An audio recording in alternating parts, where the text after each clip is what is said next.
Hello and welcome to another episode of Roots and Resilience. We are joined today by Dr. Hayder Ameer. He is a London-based associate dentist with a passion for endurance sports and community service. He has 15 years of running experience and a dedication to cycling since 2020 and has raised over £25,000 for various charities through these endurance events. He's also played a key role in establishing the Iraqi British dental community in the UK and founded Fitness Republic, a platform dedicated to helping dentists achieve their fitness goals. His fitness goal is to cycle the UK south to north. Absolutely phenomenal. I can't wait for our conversation. Welcome to the podcast. Thank you, Tija, for everything you do. And Nihal, thank you so much for having me in this podcast. This is a really exciting platform. Hi, Wonderful. everyone, whoever is listening and watching. This is great. Great. So before we get into it, I just wanted to know, when did you get your first bike? Do you have any memories of your bike or So how it you was actually I started I switched, I kind of transitioned very quickly from running. So I started running for 15 years, like from 2010 while I was at university, year one. And then did marathons and marathons and half marathons, and it was like a non-stop thing. So how did you get into running in the first place? Okay, so year one, I was getting lots of food from mum cooking. We've all been there. I We've swear all been to you, there. Totally I had relate. I had a freezer in my flat in Plymouth, and it was full of mum's food. And every time I used to go down to London, I used to get a container, cooler bag with lots of frozen food, bring it to the flat and eat. And it was the first time where I was actually living on my own, away from family. So hooray, I can eat. And it did make me kind of, food, studies okay, all good. I was getting weight. I was put on the weight easily.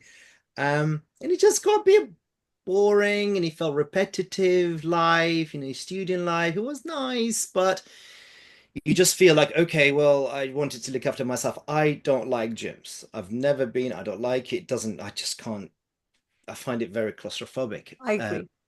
Not my space. Um, Yeah, I get it. so I started running literally 30 minutes after doing my work at night, 10 o'clock at night before going to bed. I found it made me feel sleep better, breathe better. I was controlling I didn't control my diet. I never control my diet until really like recently. But I just kind of my initial drive was just to feel better. That was it. So I used to literally do my work, 10 o'clock at night, would go for a run, 10K, come back home, shower and sleep. And I used to wake up really feeling renewed. Um, Continued doing that 3 times a week. And then I started kind of starting my year diary with signing up to events throughout the year. So every January, I would just go to their runner's calendar online and find out where is the nearest kind of marathon to me, whether it's Plymouth, Brighton, whatever. And I would just pay and sign up. And then that gave me a motivation to continue Mm. to do something. I used to tell everyone that I will be running a marathon um, and then kind of like that motivated me and it became my source of mindfulness, that float that I am secure on top. No matter where the waves will take me, no matter how difficult the exams are, no matter what the challenges and the competencies, no matter how many years would pass by, I'm very comfortable. I had my own way, and I don't like the word coping mechanism. I don't know why, but I just feel it wasn't coping with. I was actually on top of. Hmm. Okay. That's so two things I think that are really interesting there. So number one, I loved how you said you just signed up to things. So Yeah. signing up to things and also telling people about it is so important because it's Yes. sure you're accountable and you almost forces you to like keep training, keep going, keep the consistency up and doing. Yeah. So that's amazing. I think that's something we can all take away. And the Yeah. second thing, I love how you just said you feel like you're on top of. So Yeah. rather than kind of like a release, I suppose. It was more kind No. of fueling you to kind of keep going and keep getting better. That's really interesting. Yeah, I just felt I was on top of things. And I've never really spoke about this kind of like, from an analysis point of view, but my words are just coming out naturally. And I would say I felt I was on top of the years. I was on top of situations, like almost kind of floating on top. I was surfacing. Hmm. So even in very difficult stages in my life where I even might lost my dad, I was going through bereavement, but I continued the same routine naturally. Like it didn't stop me. I kept on running, going for my runs, and I felt it made me in control of me. I think, and this was about the whole like my circle of control. It started within me. So, and it kind of it expanded and expanded and expanded, and I kind of felt like, okay, well, I can control my stamina, I can control my breathing, I control my how long I can run for, and then I started kind of challenging myself to do further marathon training and even running the actual marathon for 6 hours non-stop. It's just as a mental game. Um, so back to the questions about when did I start cycling? I think after 15 years, um, when then I kind of established my family and have three kids, and if you're like, hold up, you can just like, you need to kind of, I wanted to do something that is practical. So I try to incorporate running, like for example, from my work in Shoreditch to Euston Station on the way back to home because I have bedtime routine to catch up with the kids. Um, and it just felt it wasn't enough. Like that 4K wasn't enough. I wanted Mm. something kind of more progressive, something I can do bit because I was limited by the time constraint. I was constrained by the time. So I moved into cycling right before the pandemic. Actually, it's nothing to do with the pandemic, it's nothing to do with COVID. Right before, I don't know what happened. I just went online and aware of bike sizes, bike types. I just knew I should get a light bike. And I just bought a bike, which then found out it was 4 times my size. Um, and that was the start journey of building my community around me. Okay. Now fast forward a few more years, you're doing, I think recently you did a bike ride from London to Birmingham. Yeah. Um, and so that's not a, that's not something you can just wake up and do, I suppose. It takes a lot of planning and things as well. So how do you plan and execute these long rides? Yeah, so what I organized my diary, my day, my month, my year very precisely. So everything's pre-planned. Everything in my fitness program is pre-planned. I can literally tell you what I'll be doing on, I don't know, 28th of May. I can also tell you what I'll be doing on the 28th of July and where and how. And then it became like this is my world and everything else is just floats around it. Um, when you have a target and you have a set in stone, then you're happy. You're good. It's fine. I can make things work around my diary. So I, every 2 months, every 2 months, say for example, every 28th of the month, I just time it when the kids, for example, are in their half term. I have no classes to drop off to, no tuition, no swimming, nothing. Um, and then I would leave the house at 6 o'clock in the morning, put the bike in the car, drive to a set destination, like say, for example, the edge of the M25, and then cycle 100 kilometers outward. And then, so my that target is 100 from 6 o'clock in the morning, and I have to be at home at 7 o'clock for kids' bedtime. That's the challenge. So it's doable, it's achievable, it's specific, it's responsible, and it's proactive. Okay. Um, then the doable. It became a very important thing because I started to enjoy breaking lots of barriers within a very limited time because I can, on a Tuesday, randomly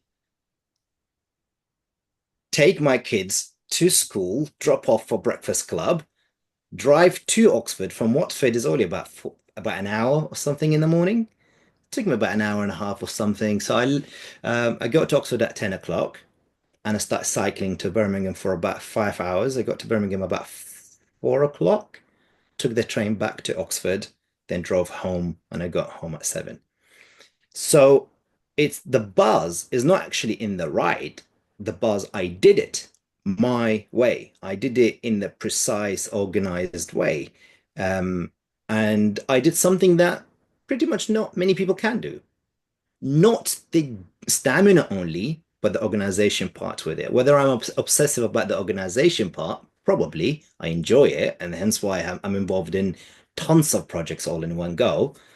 Um, but the beauty about what I'm trying to convey to everyone else is that if you see your diary and then find out how you can make it as efficient and proactive as possible, you can find the time. Do not tell me you cannot find time because I have 3 kids and I can't find time. If you want to find the time, you will find the time. If you want to make excuses, you will make excuses. If you if you want to cycle to the moon and back, as far as you get home, that's all right. Um, so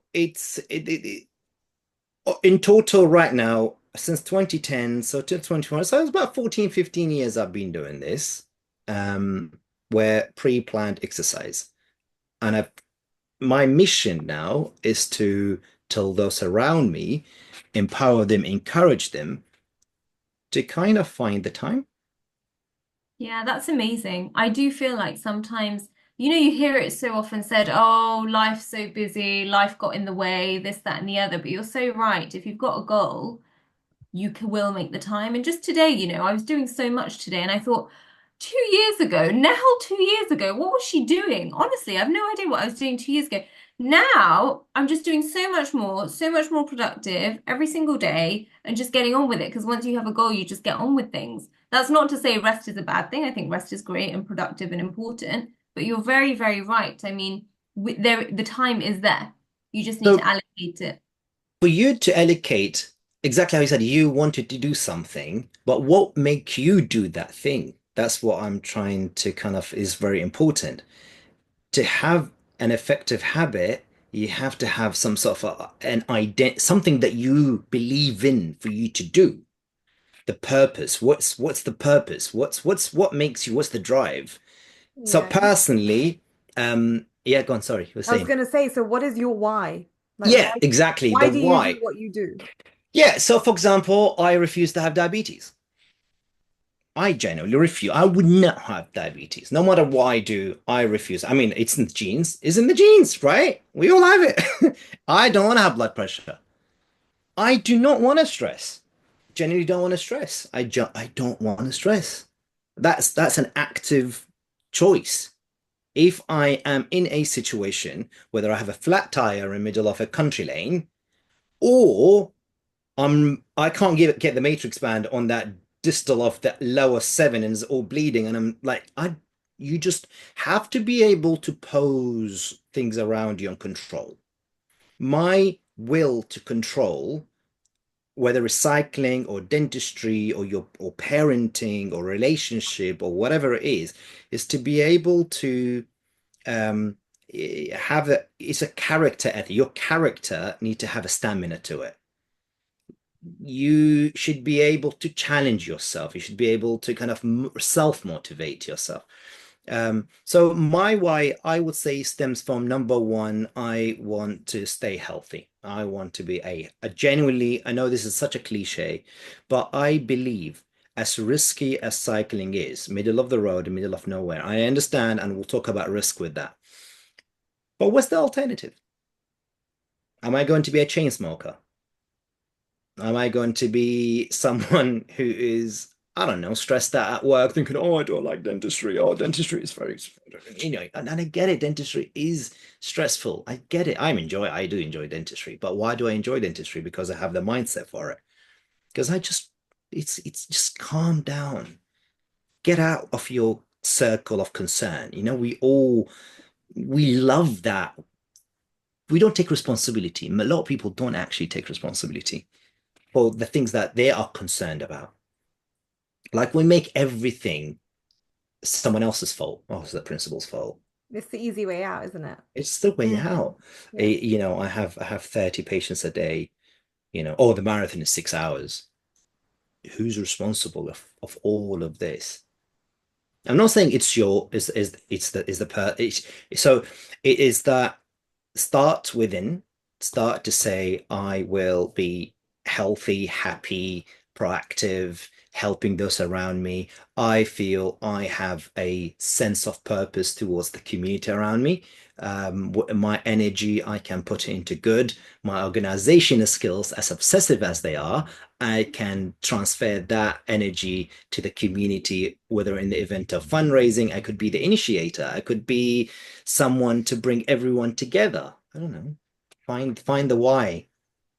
You're so right. And actually, it's amazing. Some people, I think, even later on in life, are still looking for purpose. They don't have a why. And some people earlier on find their why. And whenever you do find that why, you do have to look for it a little bit and take time out to look within and see what really makes you happy, what your values are, what you want to do.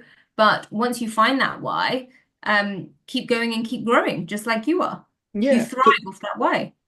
Thank you. I think that's the word. You're absolutely right. The thrive. What makes you thrive? Are you money centered? Are you family centered? Are you religious centered? Are you culture centered? What makes you thrive? Do you take your wisdom and power and control out of money? Because that will go. That will come in. And when it comes in, it goes, it just, I don't know, is that what drives you?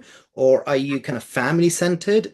And are you going to do everything in this world just for the sake of the family? And does that control you? What drives you? Because are you progression and success centered? Because work will burn you out. It So will. therefore, it will burn you out. Family will burn you out too. Relationship will burn you out too. What makes you really honestly, what is it? What is it that keeps people going? And it is the ethics, it's the character, it's the principles. Yeah, Mm. having a higher purpose, I think, is so crucial to make better decisions that are aligned to something bigger than yourself. Because we're all on this planet with this. This might be going down a little bit of a spiritual tangent, but we're all here for for however long we are. But really, like, it's an opportunity, it's a gift for us to do something worthwhile Yeah, during this life. And I feel like exactly what you said, you need to take responsibility about it. Otherwise, you become like a passenger in your own in your own journey, right? You're yeah. sort of you go wherever life takes you. And what you're saying is actually, no, you're the driver. You Thank are you. in control Thank of you. your environment, what you're doing, how you spend your time, how, your work, your family and everything. And I think what you're saying, and this is what's super important, I think, is we all have way more control than we think we do. Yeah, I think you I like thank you girls for this chat because it really translate some of my thoughts into ranks them in a nice kind of words and labels. I think my passion to be the driver in control of situations, like for example, my charity fundraising, and I'm not saying this in any way to kind of say how much I've raised but during COVID the amount of domestic violence went on behind in closed doors. It was scary. During earthquake in Syria and Turkey, remember a few years ago when that happened and it was during Gaza war now and then genocide and everyone is just absolutely frustrated, upset. What do we do when events like this happen? Children in Iraq being all orphaned and now we can either all of us start sharing stories on Instagram and make us feel better, or do something. And that's the do something part where either you do something and be the initiator of the idea, And this is where I come into play because I then just go, how about if I dance for you and I'll cycle all the way to Brighton, will you raise money? And it sometimes brought me to tears of how many people would donate generously just because they just want someone to start something. And then they just want to say, look, just here, take it. Just take the money. Take £1,000 right now, anonymously, just give it, just do something. I the amount of donations, I mean, honestly, this makes you feel the world is still in a good place. People want to do good. People definitely want to do good. Yeah. Um, £6,000, £10,000, £15,000, nothing, absolutely nothing. And it's from individual people that they just want to help. Yeah.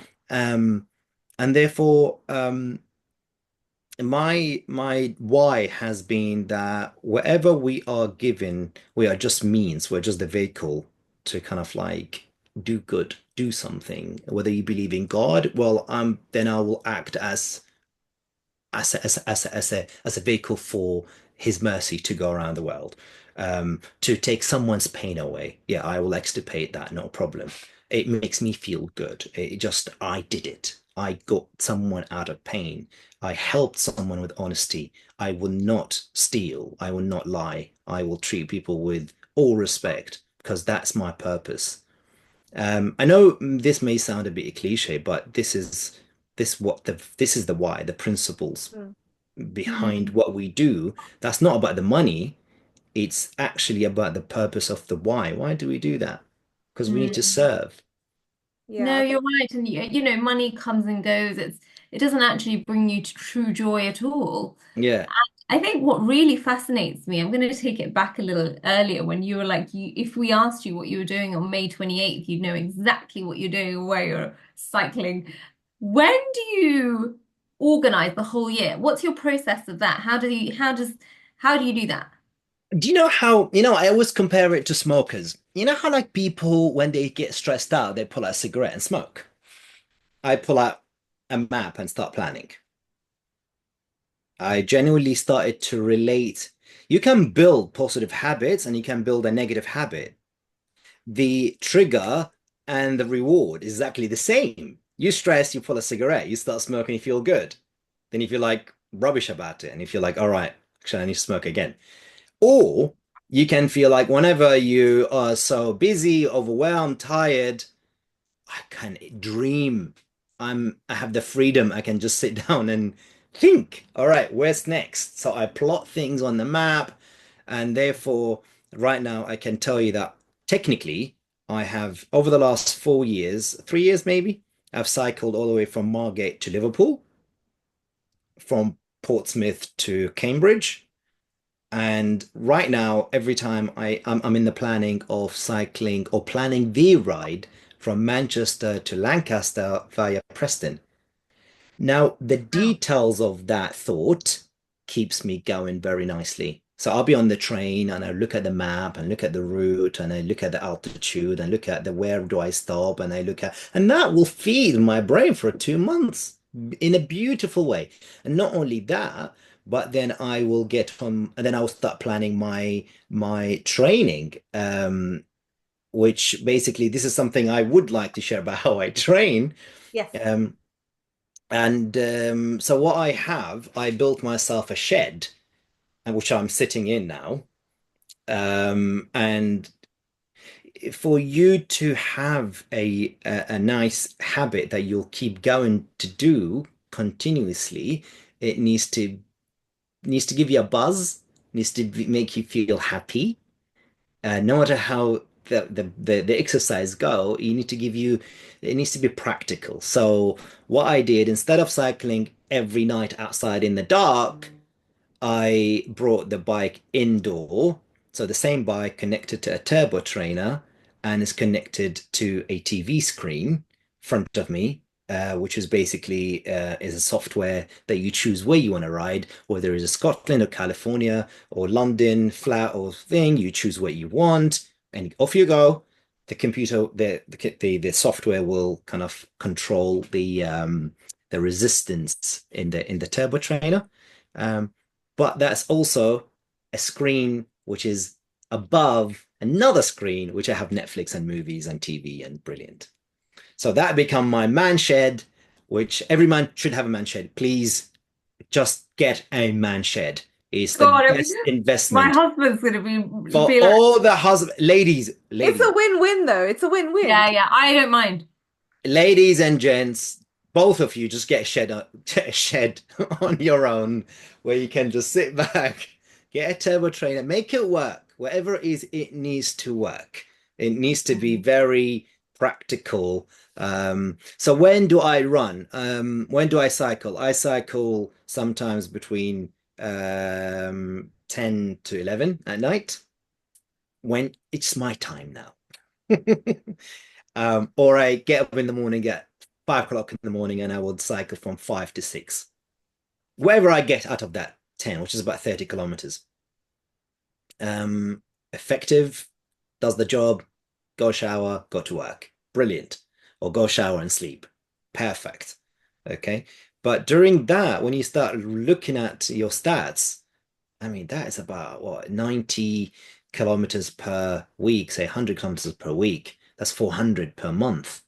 I mean, that's a lot. You do that that's 4,000 kilometers a year.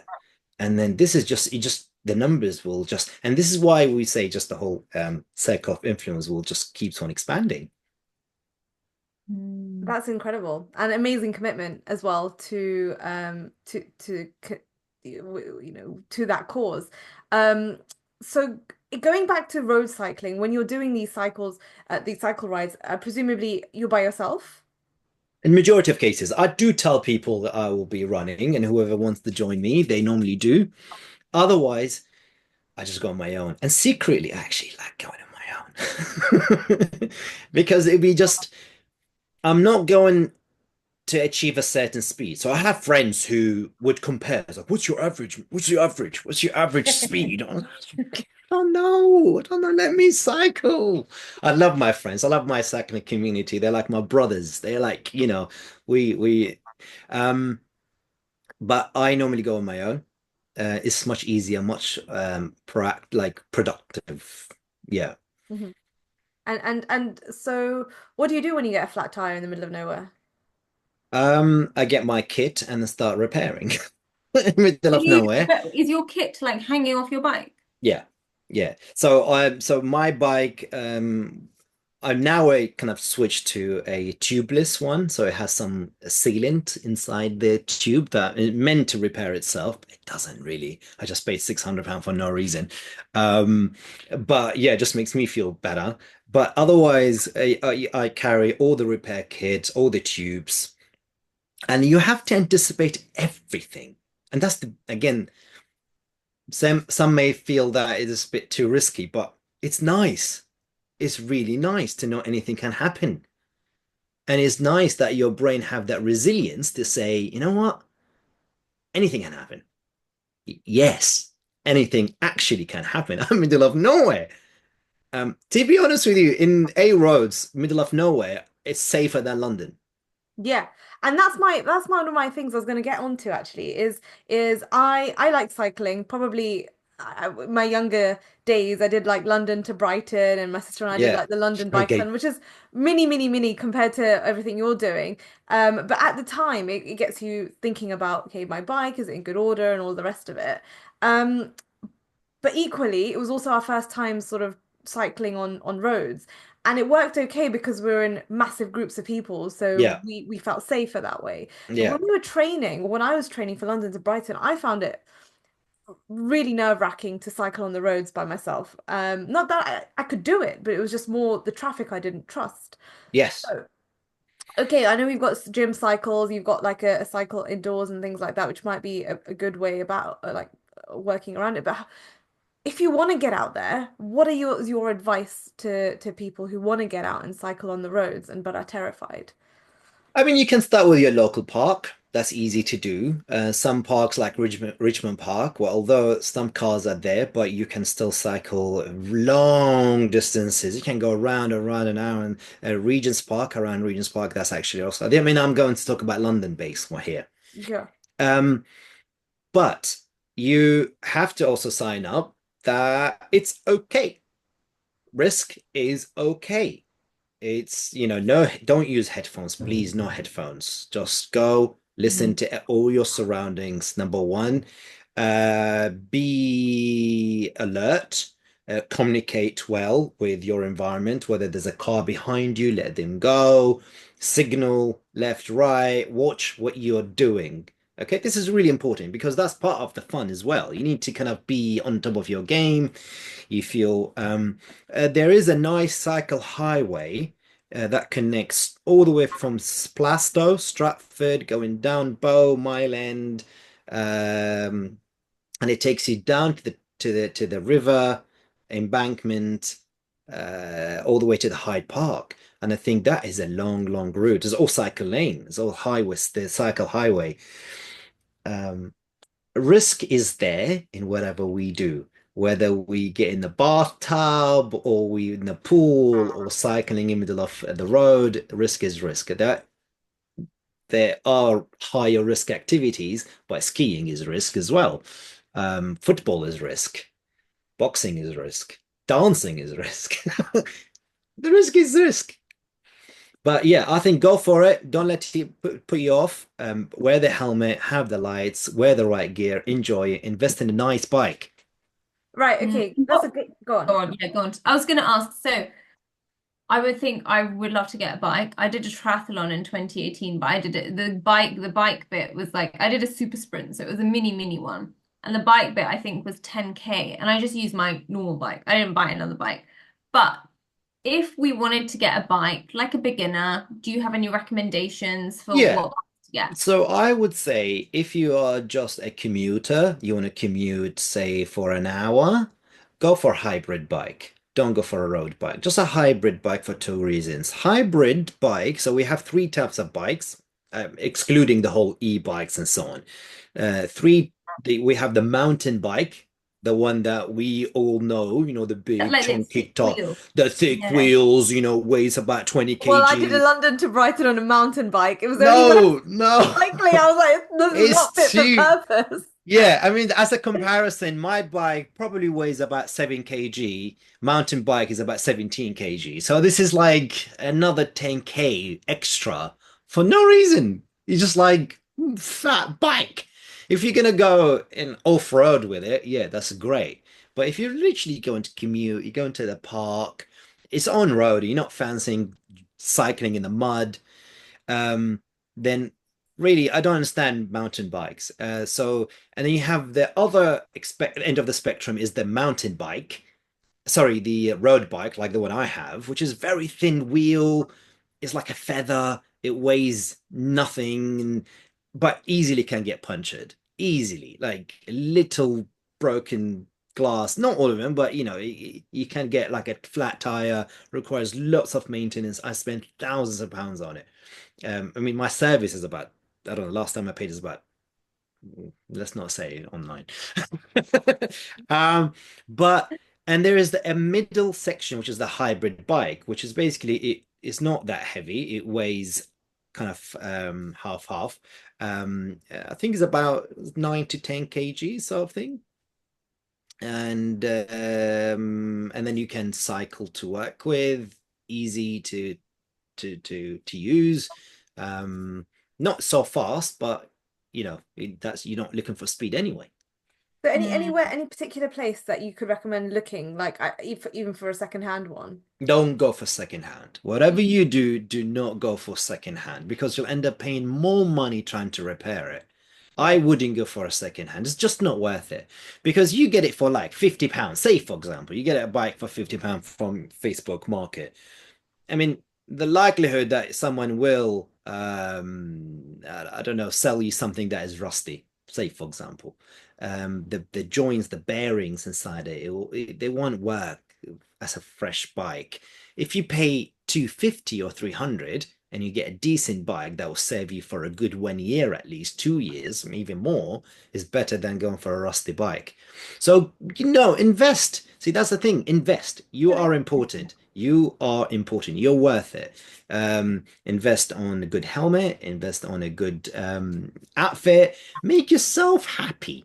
A habit needs to be attractive to you, not a rusty bike. I won't do it. I won't use it. Oh no. Where do you get your, okay, where would you go looking for one then? I would start. I mean, of course, you can go to Halfords, for example. They normally have good offers. Go for the good offer and go for a good brand. Don't If you're going to lock your bike in a station or in London, don't bother bike a bike. Don't buy a bike. It will get stolen. So I would say invest on a good bike if you know you're going to lock it somewhere safely and you're going to take it with you to the clinic if you're a dentist, or if you're going to the office, take it with you in the office. Insure it. Pay a bit of insurance. I insure it through my house content cover. You get it a bit cheaper. There are specific bikes. I had bikes stolen from me. I had bikes with from So invest is worth it. Um, but unfortunately, it's not safe to leave bikes in London specifically. They will Mm. go. They will go in So do minutes. you have like a foldable bike that you take to work? Or do you actually just take them? No, if I do cycle to work, which I don't do very often now, Mm. I just take my bike and put it in the staff room and then show off my bike. It's like, look. You're like, don't touch. No, no one touch. Yeah. See, Look, that's but the don't thing. touch. Yeah, I know. I mean, I love my bike. His best friend now.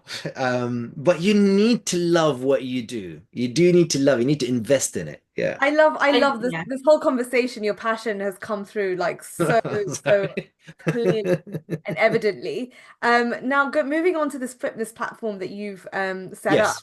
Talk to us a little bit about what your experiences that has been of building that community.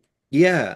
It stems from respect, to be honest with you. I think you have to respect the everyone is capable. Everyone. No matter how old you are or your fitness level, everyone is capable. And I have been pleasantly surprised and proud of all the people over the last few years now. We've done it for 2 to 3 years now. So it's a WhatsApp group. You can do it, any one of them. It's a WhatsApp group that I've set up, a group of dentists, 30 of us, mixed group in all aspects, mixed gender, mixed fitness level, mixed age. Okay. Mixed sports. Some of us like running, some like walking, some like cycling. It doesn't really matter. The matter is just the consistency in whatever you like and the reward. So I say, for example, you want to join me in the group, in the WhatsApp group. I'll introduce you everyone and I will get you to sign up to a Strava club. So automatically your iPhone watch or your sports watch will log and synchronize your activity to the table, to the league table. So you kind of see how many hours you're doing and how many everyone else is doing. And that gives you a bit of motivation. And it also will ask you to sign up on a Steps app. And steps, oh boy, people get very competitive on steps. Oh, you're not beating me now. I have people leaving the house in the middle of the night just because to beat the other person by 1,000 steps or something.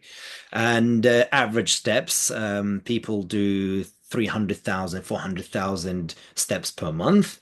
And then we have um, good walkers.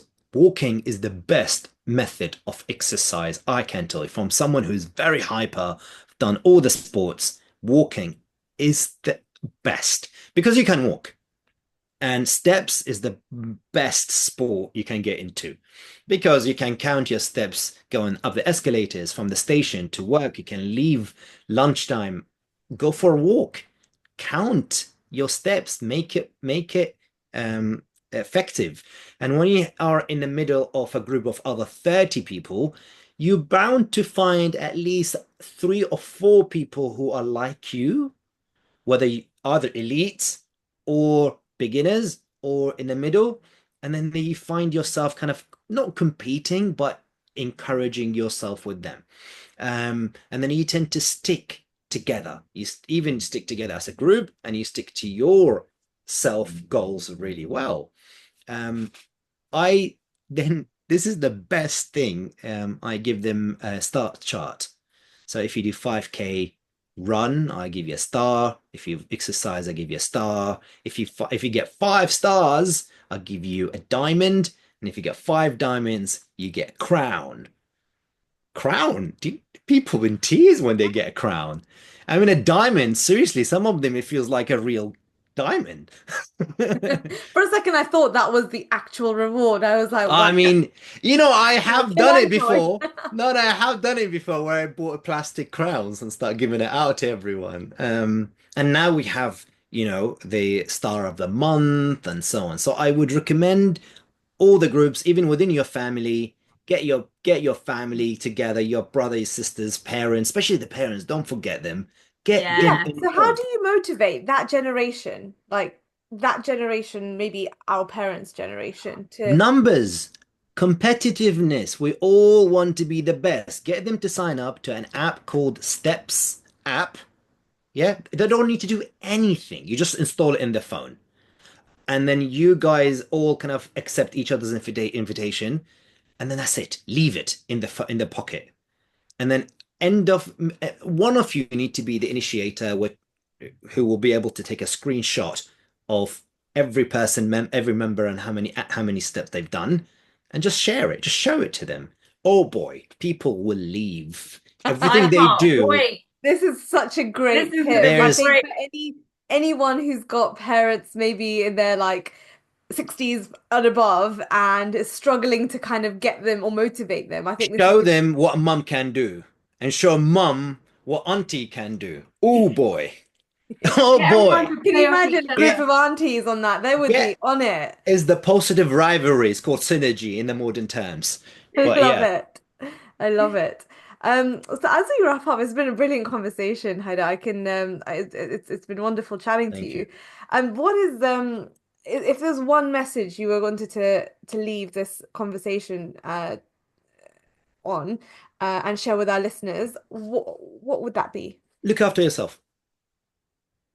First and upmost, look after yourself. You are so important. Your children needs you. Your patient needs you. Life needs you. You need you. You are the best investment you can do. I know we say children are the best investment in life, but children need you. Okay. Don't wait until you strike a crisis. Don't. There's no need. Honestly, just start from now, right now. Just say, I would love to draw. I would love to go back to dancing. I'd love to just meet up with a friend. Then do it. Do it. And if you find I don't have the time, make the time. Honestly, you are making up the excuses. You start within you. Start with the circle of influence. Remember, you are the circle of influence. You influencing you. If you're going to influence you, start with that first and work around you, influence the world around you. And suddenly you become this person who can inspire others, who can do things that are so positive, inspire your health. And so try to look at life as 3 categories. Number one, the things that will act on you and things that you can act on. Okay. There are people who would just want to consume energy, whether it is time wastage, and try to kind of have an aim, have a value, and stick to that. Stick to what you really want. Be kind to yourself. And just remember one day, one time, you were a child. And what would you do right now if you were that little girl or that little boy? What would you like to do? I like to cycle.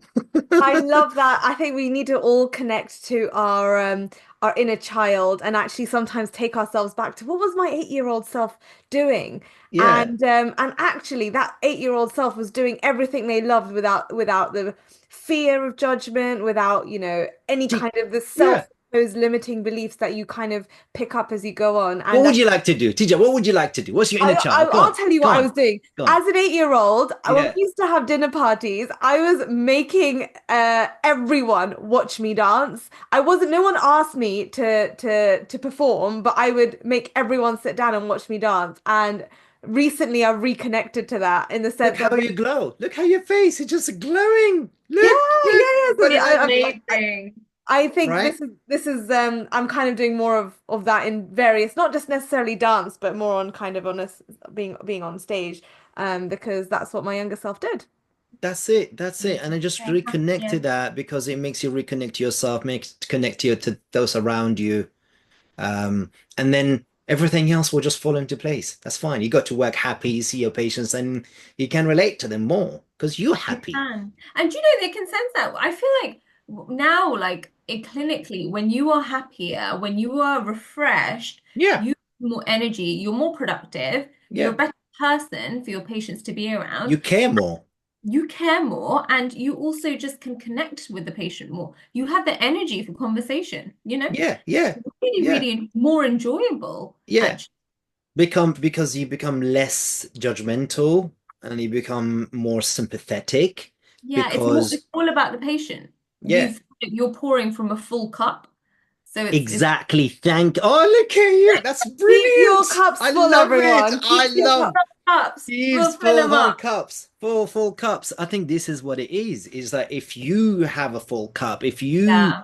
feel you have a lot already, you can give. You can Yes. be proactive. You can become Yeah. um so I always describe myself, I'm someone who is excited. I want everyone else to be excited around me. That's how it is. Mm. But that stems because it comes from within. Yeah, and that energy is infectious. It really is because that Mm. Thank you. you show up to life in a particular way, then suddenly everyone around you is also elevated as well. And you Thank you. Is see that you really do see that. It's very, yeah, very interesting.